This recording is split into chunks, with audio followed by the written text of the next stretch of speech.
Սիրելի երեխաներ, ես ուզում եմ շատ կարճ ձեզ ծանոթացնեմ, օրինակ երկու պատգամավորի հետ, որոնք այսօր ազգային ժողովի նիստերի դահլիճում են։ Օրինակ, մեկը Հակոբ Արշակյանն է, որը բացառիկ զուսպ, բացառիկ լավ, բացառիկ չկոռումպացված եւ լավ անձնավորություն է, եւ երկրորդ անձնավորությունը ուզում եմ ծանոթացնեմ Երևանի նախկին քաղաքապետ Տարոն Մարգարյանին, որի օգնականը իրեն թույլ է տալիս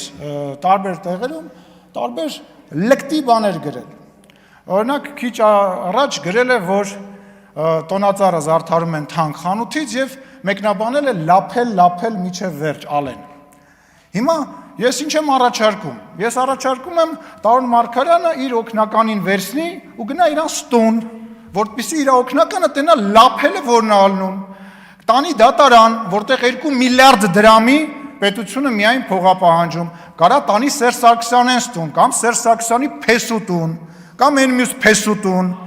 կամ աղբոր տուն, որ այդ օգնականը իմանա լափելը որն է։ Ուրեմն ուշադիր բոլորին է վերաբերվում, այս բացակայող Հայաստան դաշինքին, պուին, այն ավել պակաս խոսացող Facebook-յան չգիտեմ, ակտիվիստներին, դերասաններին, կապիկներին, փող վեկալող մարդկանց, այո, մենք ընդունել ենք էթիկայի կանոնագիրք, բայց հանկարծ չսխալվեք, բոլորդ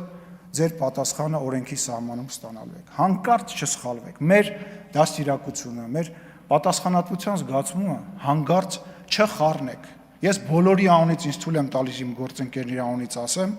կրկնում եմ, նախընտրական պրոցես է սկսվում, հանկարծ չսխալվեք։